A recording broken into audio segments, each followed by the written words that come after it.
Good morning, my Real News Midday TV family. Thank you so much for tuning in this morning, and I'm wishing for everyone a wonderful and a blessed Sunday. And in the news this morning for March 31, 2024, Ganja found in woman's shoes. A middle-aged woman could not stop weeping as she stood in the prisoner's dock of the Kingston and the St. Andrew Parish Court, facing allegations for smuggling ganja and tobacco at a correctional facility. Okay, don't bother with the bawling, counseled the presiding judge Luciana Jackson. The accused woman, Dorothy Weekly, is before the court for introducing prohibited items in a penal institution. Prosecutors contended that on February 26, Weekly attended the Horizon Adult Remand Center and was searched by correctional officers on duty. In each foot of shoe worn by Weekly, a parcel containing tobacco and vegetable matter resembling ganja was found. The item is said to weigh 2.18 ounces. Not guilty, Weekly said when she was arraigned before bursting into tears. The matter was adjourned until May 30 for the forensic certificate to be placed on file. Agriculture Ministry working to facilitate international trade. The Ministry of Agriculture, Fisheries and Mining is reaffirming its commitment to Jamaica becoming a major export hub for agricultural produce and enhancing the country's competitiveness on the global market. Chief Technical Director in the ministry, Orville Palmer, said that this, however, will require a further strengthening of relationships among local exporters. The world today is more competitive than it has ever been. Food security is more important than it has ever been. So if we do not take being internationally competitive seriously, we will not have an industry to pass on to the next generation. Therefore, every activity that we do in Jamaica, especially when we are geared towards export markets, has to be internationally competitive, Mr. Palmer stated. He was speaking at the second New Face of Food Fresh Produce Exporters Forum held at the Meter Conference and Events Center on Jimmy Cliff Boulevard in Montego Bay, St. James recently.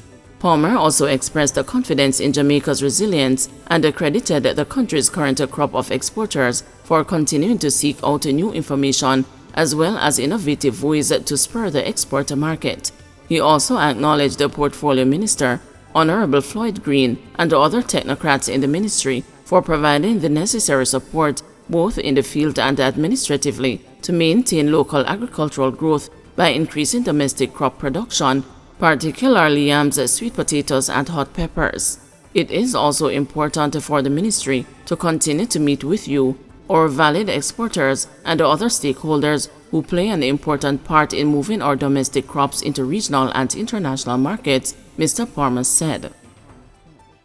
Jamaica to host a training for joint CARICOM and the Canada Security Task Force. Jamaica, in partnership with Canada, will be hosting a joint contingency training exercise on the island from March 28 to April 26. This will be a Jamaican-led joint training exercise with CARICOM partners with the Canadian Armed Forces. The exercise is expected to further enhance the preparations of designated CARICOM nations' security forces for possible multinational security operations within the Caribbean region. This initiative will see service personnel from the Jamaica Defense Force, Jamaica Constabulary Force, Royal Bahamas Defense Force, and the Belize Defense Force integrate into a CARICOM joint task force construct to train, plan, and conduct a wide range of scenario-driven security-based activities, the JDF said in a statement. This integrated activity is the culmination of 8 months of parallel training and coordination activities that have taken place across the region with the significant support of the governments of Canada and the United States of America. Canada has been a significant partner to the nations of the Caribbean for decades, particularly in the training of regional security personnel, and the exercise Trojan Shield is yet another demonstration of this robust partnership between Canada and the nations of the region, the JDF said. Yesterday, the Permanent Council of the Organization of American States said it will be asking member states and the permanent observers to consider providing immediate and adequate support to security forces in Haiti in order to restore conditions of peace and stability through the dismantling of gangs and the urgent delivery of massive humanitarian aid. The aim is to provide support for the transnational government in the war-torn French-speaking country, which was proposed by the Working Group on Haiti. Improvements already noted at the NWC as recommended by Review Committee. The board of the National Water Commission has started to implement changes in its operations based on recommendations of the Independent Oversight and Review Committee. The 5-member committee that was chaired by Michael McAnuff-Jones, former head of the Human Resources of Scotia Group Jamaica, was appointed in November last year and asked to investigate concerns related to staff satisfaction. Minister with responsibility for water, Matthew Samuda, said a lack of industrial harmony at the NWC necessitated the intervention of an independent body. The issues in contention were a job evaluation and a compensation reconstructuring exercise, payment of retroactive sums, and internal policies and practices.